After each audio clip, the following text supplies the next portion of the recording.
Hello everyone. Today we have Palak Gupta with us. She has secured AIR 50 in NIMSET 2024, and today we will be talking about her experience and her preparation strategy. Hello Palak. Let's start with a small introduction. Hello, my name is Palak Gupta.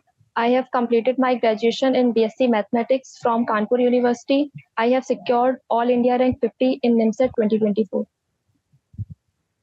So Palak NIMCET exam के बारे में तुम्हें कैसे पता चला कि like MCA करने के लिए एक ऑप्शन होता है निमसेट एग्जाम जिससे कुछ अच्छे कॉलेजेस इंडिया के मिलते हैं। अब मुझे अपनी कजिन से पता चला था जो कि आईएनपीएस में ही थी, वैष्णवी गुप्ता। तो फिर उनसे पता चला था।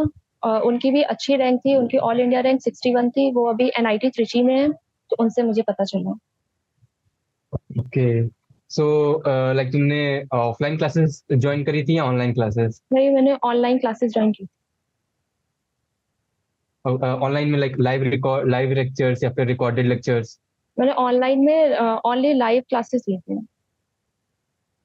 ओके, सो लाइक तुम एक अपीयरिंग स्टूडेंट हो या तुमने ड्रॉप लिया है? ड्रॉप लिया था।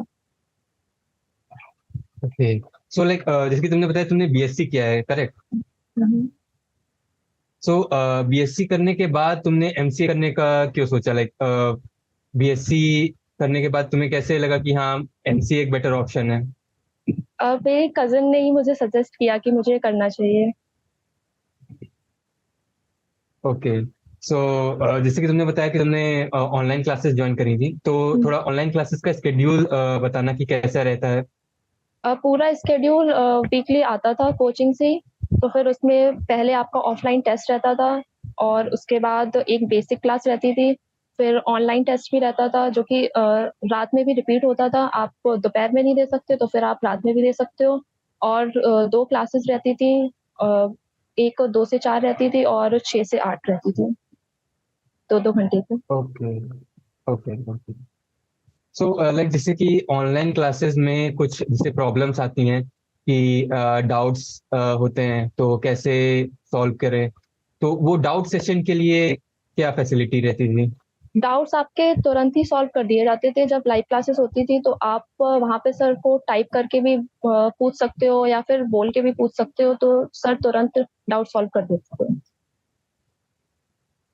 ओके, और जैसे कि डिफरेंट सेक्शंस होते हैं एग्जाम में, mathematics, computer and reasoning, quants, तो इसके लिए कैसे क्लासेस रहती थी? जैसे कि तुमने बताया कि हाँ मतलब डेली 2 क्लासेस रहती थी, तो क्या इनकी क्लासेस रोज होती थी या फिर अलग स्केड्यूल है इनका भी?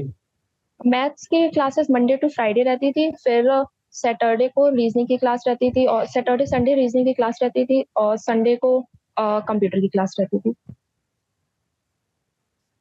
ओके, सो जैसे कि तुमने बताया कि तुमने ड्रॉप लिया है, तो तुम्हें क्या लगता है कि जैसे कोई बच्चा ऐसे अपियरिंग स्टूडेंट है, तो क्या कॉलेज के साथ क्लासेस मैनेज करके, टेस्ट मैनेज करके भी हो सकता है? तुम्हें अ, थोड़ा एक्सपीरियंस आ गया होगा। हो तो सकता है, बट बच्चे पे डिपेंड करता है, स्टूडेंट पे डिपेंड करता है कि वो कितना टाइम दे पा रहा है। क्योंकि बहुत से स्टूडेंट्स को मैं जानती हूँ जिन्होंने कॉलेज के साथ ही निमसेट बहुत अच्छी रैंक से क्लियर किया है। ओके, तो लाइक एक डिसिप्लिन बहुत ज्यादा इंपॉर्टेंट फैक्टर होता है जब हम ऑनलाइन क्लासेस ज्वाइन करते हैं, तो डिसिप्लिन के लिए तुमने कैसे मेंटेन किया, जैसे कि घर पे रह करके एक पढ़ाई करना और एक ऑफलाइन क्लासेस में ज्वाइन करके पढ़ाई करना, थोड़ा सा तो डिफरेंस आता होगा। तो तुम्हें क्या लगता है कि कितना डिफरेंस है और इसको किस तरीके से मैनेज कर सकते हैं? जो शेड्यूल आता था कोचिंग की तरफ से पूरा वही फॉलो मैं करती थी, तो फिर मुझे अलग से कुछ प्लानिंग करने की ज़रूरत नहीं पड़ी। पूरा टाइम उसी में निकल जाता था, क्लासेस में, टेस्ट में और होमवर्क सर देते थे वो करने में। तो फिर अपने आप पूरा शेड्यूल बन गया था मेरा। मतलब अपने आप को पूरा बिजी रखते हैं कि होमवर्क करके और जो शीट्स मिलती हैं वो सब हुँ। करके, तो मतलब डिसिप्लिन ना होने का तो कोई टाइम ही नहीं है, हाँ, correct? Yes.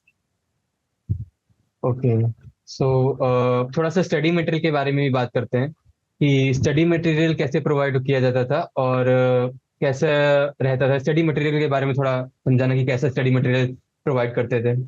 Study material chapter wise ही आता था। जो मैथ्स में चैप्टर पढ़ाया गया है उसकी पीडीएफ्स आती थी। उसमें पहले आपका थ्योरी वाला सेक्शन रहता था, पूरा पूरा थ्योरी उसमें रहती थी। उसके बाद दूसरी पीडीएफ होगी, उसमें आपकी एक्सरसाइज होंगी 1, 2, 3 करके। उसमें फर्स्ट एक्सरसाइज में बेसिक क्वेश्चंस होंगे, फिर सेकंड में उससे थोड़ा अपर लेवल के होंगे, उससे फिर थर्ड एक्सरसाइज में भी और अच्छे क्वेश्चंस होते थे इसमें, जेईई मेंस लेवल तक के। ओके। तो जैसे कि अभी तुमने स्टार्टिंग में बताया था कि कुछ टेस्ट होते हैं डेली। तो ये हुँ, जो हुँ। डेली टेस्ट होते हैं, इनका क्या पैटर्न होता है? लाइक ये टॉपिक वाइज टेस्ट होते हैं या फिर एक मॉक टेस्ट टाइप के होते हैं? क्या पैटर्न रहता था इनका? और कितने ये ज्यादा टॉप हेल्पफुल थे ये, मतलब किसी मतलब टॉपिक को ग्रैब करने में? जो मैथ्स के चैप्टर सर पढ़ाते थे, उन्हीं से टॉपिक वाइज ही मैथ का टेस्ट होता था वो डेली वाइज। और उसमें ये फ़ायदा रहता था कि अगर कोई भी कॉन्सेप्ट आपका छूट गया है, जो शीट में क्वेश्चन कवर नहीं हुए हैं, तो फिर उन टेस्ट में वो क्वेश्चन कवर हो जाते थे। और वो काफ़ी हेल्पफुल होते हैं।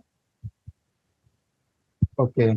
सो जैसे कि अभी हमने बात करी थी कि डिफरेंट सेक्शंस होते हैं, मैथमेटिक्स, क्वांट्स और कंप्यूटर साइंस के। तो लाइक तुम्हें जो भी टीचर्स फैकल्टी अवेलेबल है, उसके मतलब कितना हेल्पफुल थी वो फैकल्टी तुम्हारे मतलब समझाने के लिए, या फिर तुम्हें किसी टॉपिक्स को एक्सप्लेन करने में? बेसिकली मैं पूछना चाहता हूँ कि फैकल्टी का टीचिंग पैटर्न कैसा लगा तुम्हें? और टीचिंग पैटर्न सर का बहुत अच्छा था, मैथ्स वाले सर का, नितिन सर का। वो कोई भी चैप्टर होता था, वो बेसिक से पढ़ाते थे और बहुत अच्छे से समझाते थे। आपको जितने भी डाउट आ रहे हो, वो हमेशा मतलब आप जितने बार भी पूछो, वो क्लियर करते थे। और ओके, मतलब कंप्यूटर में तुम्हारा। भी हम्म। कंप्यूटर की भी क्लासेस संडे संडे होती थी, वो भी सर मैं तो कंप्यूटर ग्राउंड बैकग्राउंड नहीं था मेरा, तो फिर भी मुझे कंप्यूटर बहुत अच्छे से समझ में आती थी। सर बेसिक से पूरा सारे चैप्टर पढ़ाते थे कंप्यूटर के। लाइक लगता है कि एक क्वेश्चन रह गया था कि जिसमें मैंने पूछा था कि स्केड्यूल क्या रहता है, लाइक जैसे कि क्वांट्स और कंप्यूटर, इसका भी तुमने जैसे बताया कि संडे संडे कंप्यूटर क्लासेस होती थी। तो हम्म। और क्वांट्स और रीजनिंग की क्लासेस कैसे स्केड्यूल रहती थी मैथमेटिक्स के साथ? और मैथमेटिक्स के तो पूरा वीक चलता था, मंडे टू फ्राइडे मैथ्स की क्लासेस होती थी और रीजनिंग की क्लासेस सैटरडे संडे होती थी। ओके। सो अभी जैसे कि तुमने बताया कि तुम कंप्यूटर बैकग्राउंड से नहीं हो, तो एक कंप्यूटर बैकग्राउंड से ना हो करके एमसीए परस्यू करना एक थोड़ा सा डिसीजन लेना काफी ज्यादा मुश्किल हो जाता है। तो तुमने कैसे सोचा कि हाँ मतलब मैं मैथ्स बैकग्राउंड कंप्यूटर बैकग्राउंड से नहीं हूँ, फिर भी मैं एमसीए परस्यू करूंगी? और मुझे थोड़ा इंटरेस्टेड भी लगता है, और मेरे कज़िन ने सजेस्ट किया था।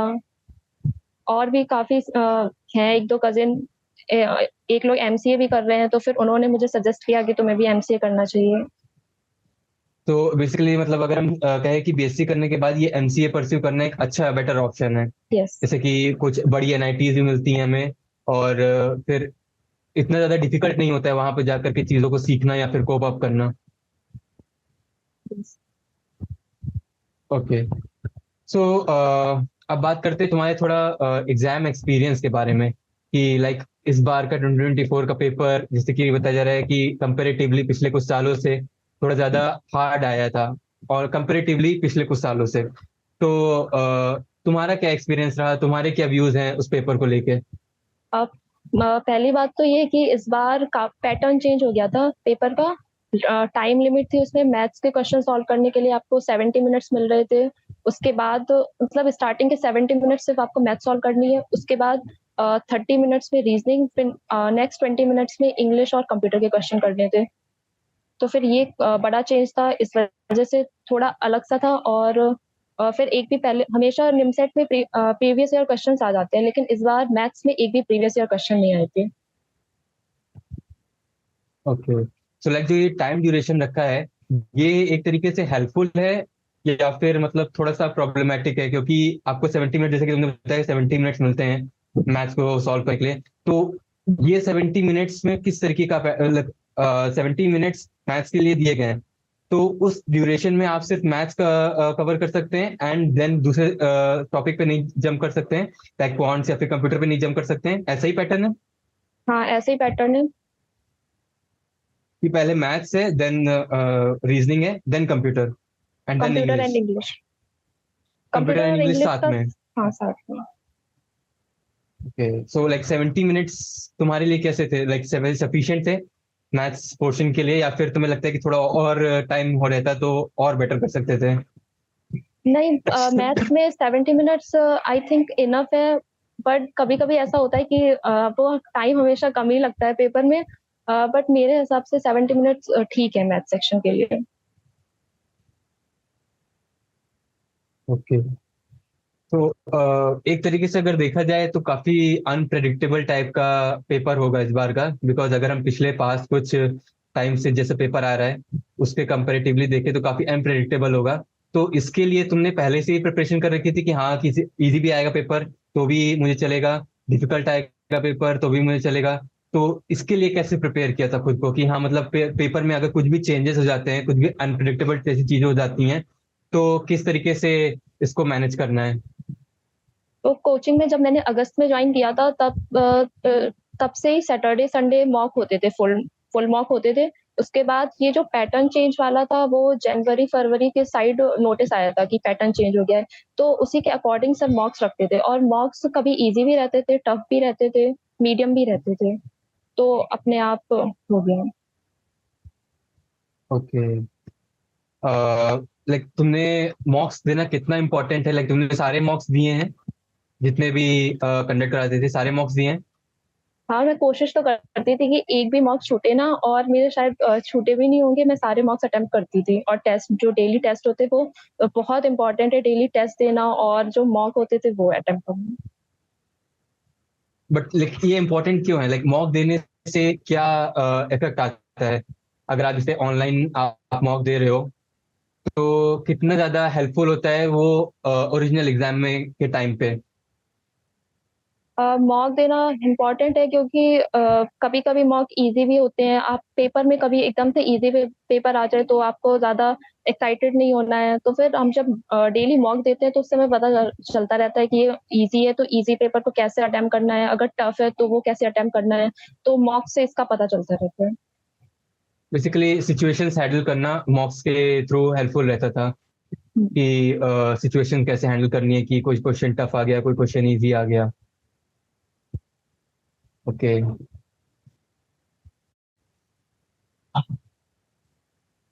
सो मतलब एक क्वेश्चन और होता है कि कितने घंटे पढ़ाई करें। तो जैसे कि तुम्हारा तो ड्रॉप ईयर था, तो तुम्हारा क्या क्या क्या स्केड्यूल रहता था, लाइक क्लासेस के अलावा कितने घंटे सेल्फ स्टडी रहती थी?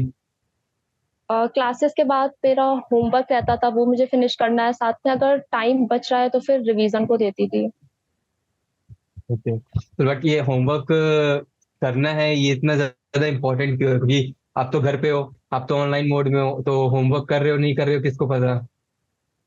नहीं, वो सर बोलते थे सबमिट भी करना होता था होमवर्क। अच्छा, लाइक सबमिशन भी होता है, चेक भी होता है होमवर्क? हाँ, और नेक्स्ट डे फिर अगर आपको उसमें कोई डाउट है तो फिर उसका भी डिस्कशन, वो सारे क्वेश्चन डिस्कस होते हैं। अगर आपको किसी में डाउट है, नहीं आया है, तो फिर वो भी आप पूछ सकते हो।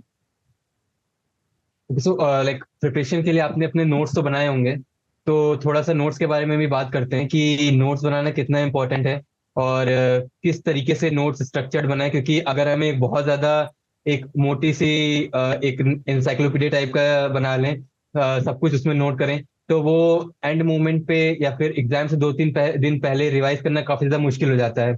तो किस तरीके से हमें अपना नोट्स स्ट्रक्चर करना होगा कि वो रिवीजन में हेल्पफुल हो?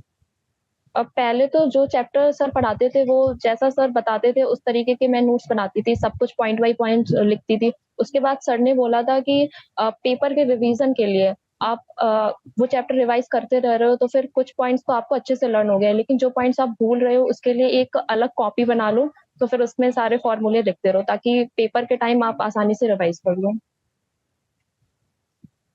ओके, और लाइक नोट्स के लिए जैसे कि तुमने बताया कि हाँ एक फॉर्मूले इसके लिए अलग से वो बना लो, अलग से कॉपी बना लो ताकि वो एंड मोमेंट पे रिवाइज करना इजी हो जाए।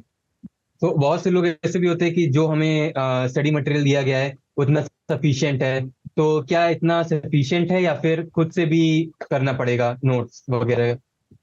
नहीं, जितना सर प्रोवाइड कराते हैं वो सफिशिएंट होता है।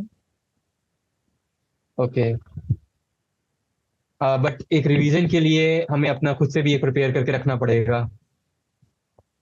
रिवीजन के लिए वैसे अलग से कोई बुक वगैरह तो नहीं मैंने लगाई थी। सर की शीट्स होती हैं जो उसमें एक्सरसाइज में बहुत सारे क्वेश्चन होते हैं, वो इनफ होते हैं रिवीजन के लिए। तो लाइक अलग से जो एक आर डी शर्मा आती है, वो आर डी शर्मा लगाना जरूरी है, या फिर उसको नहीं लगाएंगे तो भी सिर्फ उससे भी काम हो जाएगा? मैंने तो नहीं लगाई थी, मैंने जो सर शीट्स देते थे सिर्फ मैंने वही क्वेश्चंस लगाए थे और वही मैं रिवाइज करती रहती थी, और निमसेट के प्रीवियस ईयर क्वेश्चंस भी लगाए थे क्योंकि रिपीट होते थे, और बट इस बार रिपीट नहीं हुए, लेकिन उनसे कंसेप्ट का पता चलता रहता है कि कैसे क्वेश्चन पूछे जा रहे हैं, तो मैंने बस यही किया था। तो इस बार की सबसे बड़ी लर्निंग तो यही है कि जरूरी नहीं है कि जैसे पहले कुछ सालों से पेपर चलता चला आ रहा है वैसे ही हो, जैसे यानी कि जैसे कि तुमने बताया कि हाँ रिपीट नहीं हुए थे क्वेश्चंस, तो काफी डिफरेंट रही होंगी चीजें इस बार। हाँ, तो फिर आपको लाइक इसके लिए प्रिपेयर मॉक्स होके जाना पड़ेगा। हम्म लाइक मॉक्स वगैरह देते टाइम एक ये होता है कि कई बार अच्छे मॉक्स जाते हैं, कई बार अच्छे मॉक्स नहीं जाते हैं। तो एक अपने आप को, जैसे आप ऑफलाइन क्लासेस में हो तो ऑफलाइन क्लासेस में एक उस तरीके का एनवायरनमेंट होता है, सराउंडिंग्स होती हैं कि आप मोटिवेटेड रहते हो। बट घर पे जैसे आपका कभी रैंक डाउन हुआ, तो कैसे आप सेल्फ मोटिवेशन कैसे लेके आते हो कि हाँ मुझे अगली बार बेटर करना है, ऐसा? तो हुआ था मेरे साथ भी ये, पहले तो मार्क्स अच्छे जाते थे, फिर जनवरी फरवरी के साइड मेरा बिल्कुल मार्क्स अच्छे नहीं गए, तो फिर सर ने मोटिवेट किया बहुत कि पैनिक में ऐसा होता था, अगर मार्क्स टफ आ जाए तो मैं पैनिक कर जाती थी, फिर बाद में मैं क्वेश्चन देखती थी कि ये तो इजी थे, हो जाते, बट उस टाइम नहीं कर पाए। तो सर ने उसके लिए बहुत हेल्प की, बहुत मोटिवेट किया कि पैनिक नहीं करना है, अगर यहाँ पे ये सब होगा तो फिर पेपर में, मेन पेपर में क्या होगा। तो फिर सर ने बहुत हेल्प की उसके लिए। ओके। सो लाइक अब तुम अपने आने वाले जो तुम्हारे जूनियर्स हैं, जो नेक्स्ट नेक्स्ट 2025 के स्टूडेंट्स के लिए कुछ एक मैसेज, और लाइक आईएमपीएस क्लासेस के बारे में कुछ एक फाइनल वर्ड्स अगर कहना चाहो। आईएमपीएस क्लासेस में मेरा बहुत अच्छा एक्सपीरियंस रहा। सर बहुत अच्छे से पढ़ाते हैं, और सर पे ट्रस्ट करके चलना है, जितनी सर शीट्स देते हैं वो इनफ होती है, बस आपको अच्छे से करना है, रिवीजन पे बहुत ज्यादा फोकस करना है, क्योंकि अगर आप पिछला पढ़ते जा रहे हो फिर आगे पिछला वाला सब भूलते चले जा रहे हो, आगे पढ़ते जा रहे हो, तो फिर वो बहुत गलत हो जाएगा, तो आपको रिवीजन पे बहुत फोकस रखना है। ओके, सो निमसा 2025 के स्टूडेंट्स जो भी सुन रहे हैं, रिवीजन पे बहुत अच्छे से फोकस करना है, जैसा कि पलक ने बताया। Thanks a lot Palak. I wish you all the best for your future. Thank you. Thank you.